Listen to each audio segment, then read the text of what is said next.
Cinema शौकीन सबका स्वागत करता है। आज हम बात करने वाले हैं रन ऑल नाइट के बारे में। ये कहानी है एक हिटमैन की जिसने अपने पुराने वक्त को वापस छोड़ दिया था और वो एक साधारण जिंदगी बिताने लगा था। लेकिन जब खतरा उसके बेटे पे आया तब उसने अपना असली रूप दिखाया। कहानी की शुरुआत होती है और हमारे सामने एक बार का दृश्य आता है और यहीं पर हम देखते हैं जिमी कॉनलन को। जिमी एक आयरिश हिटमैन है, लेकिन अब वो रिटायर हो चुका है और वो एक शराबी भी बन चुका है और वो अपने परिवार से दूर रहता है और वो अपने आप को भी पसंद नहीं करता और उसे लगता है कि अब उसकी जिंदगी का कोई मकसद नहीं है, इसीलिए वो दिन रात शराब के नशे में धुत रहता है। और जिमी का अभी सिर्फ और सिर्फ एक ही दोस्त है जिसका नाम है शॉन।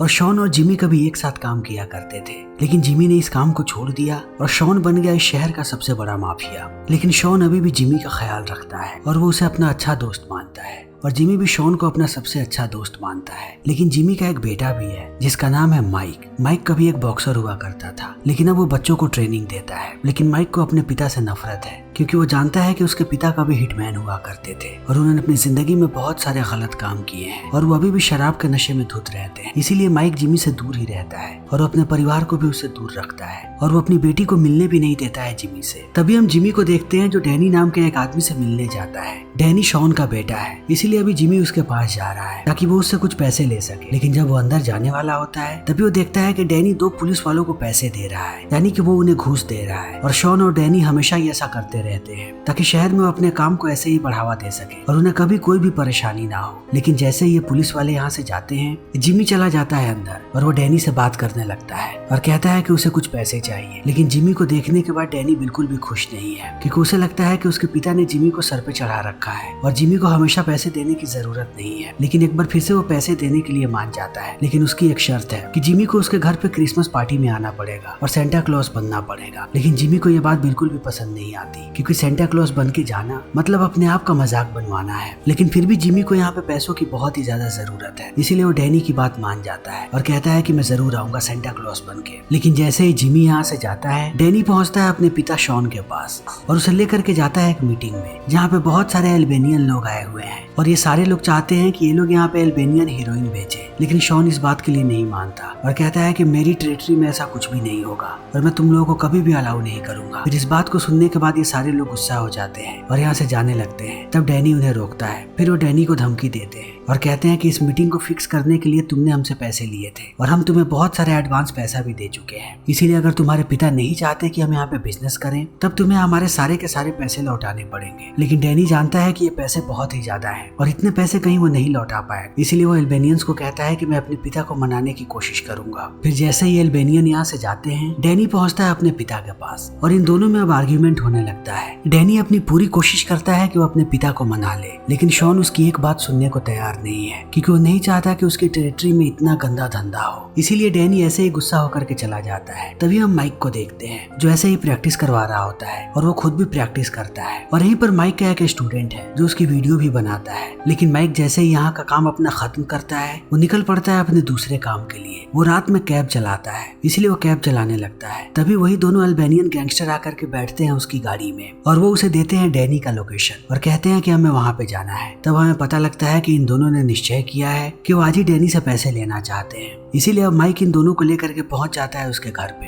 तब ये दोनों जाते हैं डैनी के पास। तब डैनी इनके साथ मजाक करता है और इन्हें बहुत सारा नकली पैसा दे देता है। तब इस चीज को देखने के बाद ये लोग गुस्सा हो जाते हैं और यहाँ पे गोलियां चलने लगती हैं। तब डैनी यहाँ पे दो में से एक को गोली मार देता है और जैसे ही इस चीज को दूसरा गैंगस्टर देखता है, वो यहाँ से बाहर भागने लगता है। तब डैनी उसका पीछा करता हुआ बाहर जाता है और बाहर जाने के बाद उसे शूट कर देता है। तभी हम यहाँ पे माइक की गाड़ी देखते हैं और उसकी गाड़ी में अभी भी वो बच्चा बैठा हुआ है जिसका नाम है लेग और लेग अपने फोन से ये सारी चीजें रिकॉर्ड कर लेता है। तभी डैनी इन चीजों को देख लेता है और उसे पता लग जाता है कि माइक ने ये सब कुछ देख लिया है कि मैंने यहाँ पे 2 खून किए हैं। इसीलिए वो माइक की गाड़ी की तरफ आगे बढ़ने लगता है और लेग तब तक नीचे बैठ जाता है। तब डैनी उसे नहीं देखता, लेकिन अब डैनी हमला कर देता है माइक पे और वो माइक को मारने की कोशिश करता है। लेकिन माइक भी यहाँ पे डैनी का जमकर मुकाबला करता है। वो उसे नीचे गिराता है और यहाँ से भागने लगता है। तब ये लोग उस पर अंधाधुंध गोलियां चलाने लगते हैं, लेकिन माइक यहाँ से भाग जाता है। लेकिन उससे पहले ही डैनी ने उसका वॉलेट छीन लिया था, इसीलिए अब डैनी के पास उसका नाम और उसके साथ साथ उसका पता भी है। इसीलिए वो अपने आदमियों को इकट्ठा करता है क्योंकि आज रात उसे कैसे भी माइक को मारना है। तभी माइक भागता हुआ पहुंचता है अपने घर पे और वहां जाने के बाद अपनी पत्नी को कॉल करता है और कहता है कि तुम घर पे मत आना, तुम जहाँ हो वहीं पे रहो, जब मैं तुम्हें बताऊंगा तब तुम घर पे आना। और अभी वो फोन पे बात कर ही रहा होता है तभी यहाँ पे जिमी आ जाता है, क्योंकि जिमी को सारी चीजें पता लग चुकी हैं। इसीलिए वो घर के अंदर आता है और कहता है कि तुम्हें इन सब में नहीं पड़ना चाहिए। मुझे पता है कि डैनी ने 2 खून किए हैं और तुमने उसे देख लिया है, लेकिन तुम इस खून के बारे में कोई भी रिपोर्ट नहीं लिखवाओगे, वरना वो लोग तुम्हें बहुत परेशान करेंगे और पूरे परिवार को भी वो खत्म कर सकते हैं। लेकिन माइक उसकी बात नहीं सुनता और कहता है कि आप मुझे मत बताइए मुझे क्या करना है,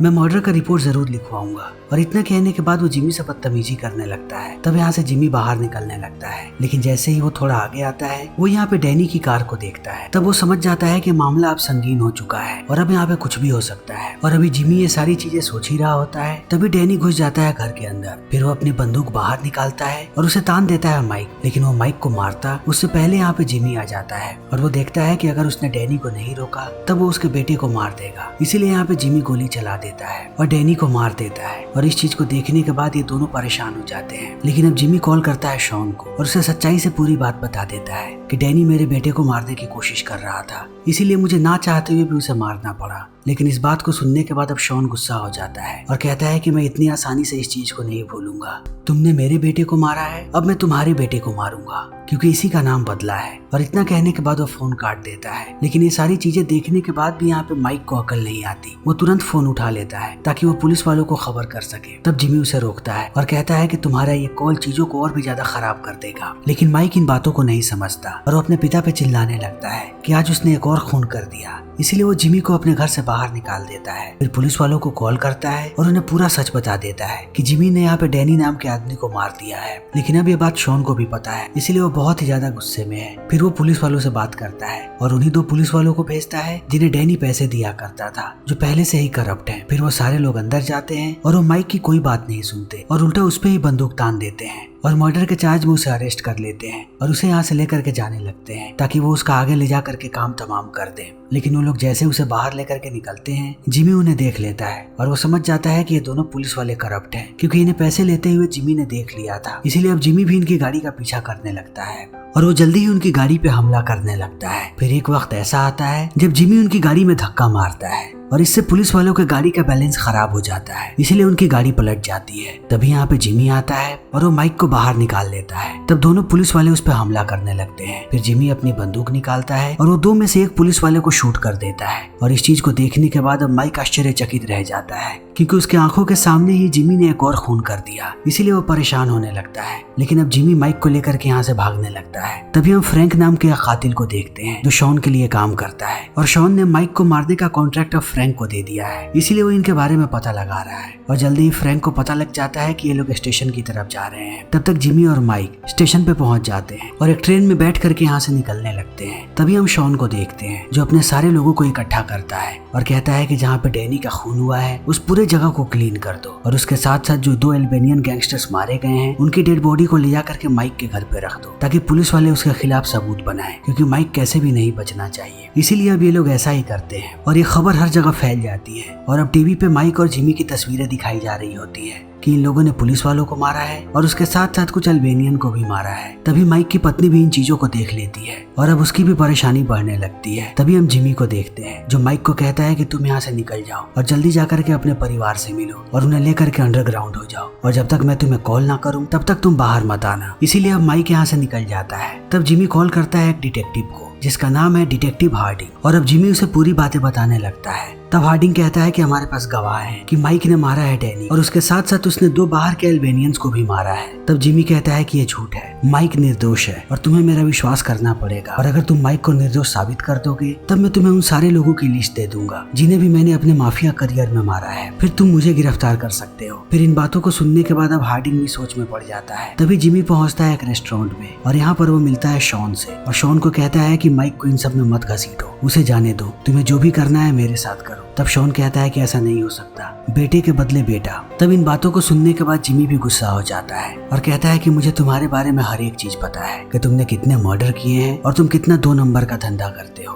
तो अगर तुमने मुझसे पंगा लिया तब मैं पुलिस वालों के पास चला जाऊंगा। तब शॉन कहता है कि अब तुम्हारी बातों पर कोई भी भरोसा नहीं करने वाला, इसलिए तुम जो चाहो वो कर सकते हो, लेकिन तुम मुझे माइक को मारने से नहीं रोक पाओगे। अब मैं माइक को भी मारूंगा और उसके पूरे परिवार को खत्म कर दूंगा। तब इस बात को सुनने के बाद जिमी गुस्सा हो जाता है और यहाँ से जाने लगता है और वो पहुंचता है माइक के घर पे और उसकी पत्नी और बच्ची को यहाँ से दूर भेज देता है। फिर माइक और जिमी पहुंचते हैं लेक के घर पे, क्योंकि उसने अपने फोन में वीडियो रिकॉर्ड की थी जब डैनी ने उन अल्बेनियंस पे गोली चलाई थी, इसीलिए अगर इन्हें ये वीडियो मिल गई तब ये माइक पर से सारे चार्जेस हटवा पाएंगे। तभी हम शॉन को देखते हैं जो जाता है डैनी की डेड बॉडी को देखने, और उसकी लाश को देखने के बाद वो पागल होने लगता है। फिर वो एक और हिटमैन को कांटेक्ट करता है जिसका नाम है एंड्रू प्राइस, और वो एंड्रू को कहता है कि तुम्हें माइक को मारना है, जिमी को मारना है और उसके साथ साथ माइक के बीवी बच्चों को भी मारना है। इसीलिए अब एंड्रू निकल पड़ता है सबका खात्मा करने के लिए। तभी जिमी और माइक पहुंचते हैं उस बिल्डिंग में जहाँ पे लेग रहता है, लेकिन एक औरत उन्हें देख लेती है और उसे याद आ जाता है कि इन दोनों की तस्वीरें उसने टीवी पे देखी थी। इसीलिए वो पुलिस वालों को कॉल कर देती है और जल्दी यहाँ पे चारों तरफ पुलिस वाले भर जाते हैं और वो इस बिल्डिंग से सारे लोगों को बाहर निकालने लगते हैं, क्योंकि अब यहाँ पे शूट आउट होने वाला है। तभी इस चीज का फायदा उठा करके एंड्रू भी अंदर चला आता है और वो यहाँ की बिजली काट देता है। तब जिमी और माइक को पता लग जाता है कि यहाँ पे जरूर कुछ गड़बड़ होने वाला है, इसीलिए वो भी इस चीज का फायदा उठाते हैं कि सारे लोग यहाँ से भाग रहे हैं। तब ये लोग इसी भीड़ का हिस्सा बन जाते हैं, लेकिन अभी भी एंड्रू इनके पीछे है, इसीलिए वो इन पे हमला कर देता है और पुलिस वाले भी इन पे हमला कर देते हैं। ये लोग भागते जाते हैं और वो लोग इन पे गोलियां चलाते जाते हैं, लेकिन जिमी जानता है कि उन्हें इन लोगों से कैसे बचना है, इसीलिए वो भी हमला करता है। लेकिन अब जिमी बुरी तरीके से घायल हो जाता है, उसे एक गोली भी लग जाती है, लेकिन अंत में वो माइक को लेकर के यहाँ से भाग जाता है और यहाँ से दूर जाकर के मिलता है अपने भाई से जिसका नाम है ईडी। फिर ईडी उसका उपचार करने लगता है और इसी बीच बातों ही बातों में वो कहता है कि जिमी सिर्फ एक ही आदमी का सगा है और वो है शॉन। अपने आप और शॉन को बचाने के लिए इसने अपने कजिन को मार दिया था और अगर इसे मौका मिला तब ये तुम्हें भी मार देगा। और वो ये सारी बातें माइक को बताता है कि जिमी किसी का सगा नहीं है। तब इस बात को सुनने के बाद माइक को फिर से गुस्सा आने लगता है जिमी पे, इसीलिए वो कहता है कि अब मैं आप पे भरोसा नहीं कर सकता,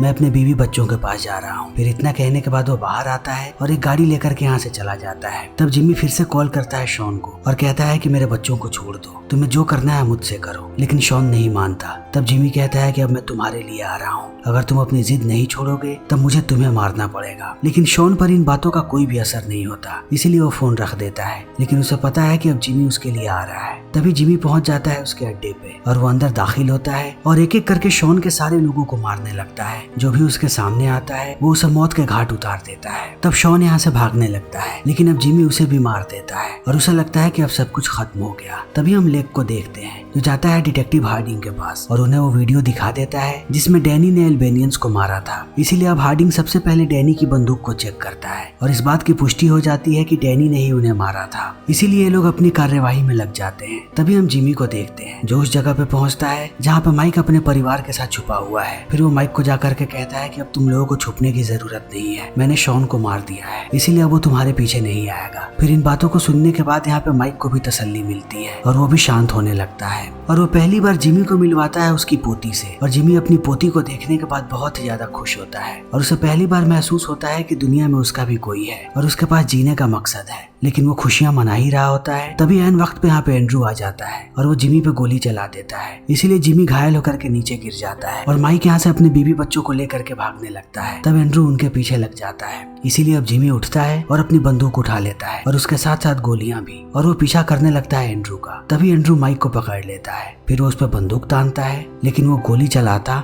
उससे पहले यहाँ पे जिमी अपना अचूक निशाना दिखाता है और एक गोली जाकर के सीधा लगती है एंड्रू के भेजे में और यहीं पर एंड्रू की मौत हो जाती है। लेकिन अब जिमी नीचे गिर जाता है क्योंकि उसकी हालत बहुत ही ज्यादा खराब है। तभी यहाँ पे हार्डिंग आ जाता है और वो कहने लगता है कि हमें वीडियो मिल चुका है और हमें पता लग चुका है कि माइक ने कुछ भी नहीं किया है। और वो ये बातें कहते हुए धीरे धीरे जिमी की तरफ आगे बढ़ रहा होता है, लेकिन वो जैसे ही जिमी के पास आता है वो देखता है कि जिमी की मौत हो चुकी है, लेकिन उसके हाथ में एक लेटर है। फिर जब उस लेटर को पढ़ता है तब उसे उसमें सारे नाम मिलते हैं, जैसा कि जिमी ने वादा किया था कि वो उसे बता देगा कि उसने कितने लोगों को मारा था। लेकिन अब अपने पिता के मौत से माइक बहुत ही ज्यादा दुखी है। उसने कभी अपने पिता की कदर नहीं की, लेकिन आज उसे ये बात पता है कि उसके पिता ने उसी के लिए अपनी जान दी है, इसीलिए वो इतना दुखी है। लेकिन अब समय ऐसे ही बीतने लगता है और सारी चीजें नॉर्मल होने लगती हैं और माइक फिर से एक कोच के रूप में काम करने लगता है और उसके साथ साथ वो रात में ड्राइवर का भी काम करता है। लेकिन जब भी वो घर से बाहर निकलता है वो उसी तस्वीर को देखता है जिसमें वो अपने पिता के साथ है और वो हर बार अफसोस करता है और जिमी को याद करता है। फिर इसी के साथ ये फिल्म यहीं पे खत्म हो जाती है। तो दोस्तों, हमारी आज की ये वीडियो यहीं पे खत्म होती है। अगर आपको हमारी ये वीडियो पसंद आई हो तो इसे लाइक करें, शेयर करें और चैनल को सब्सक्राइब करें। Thank you.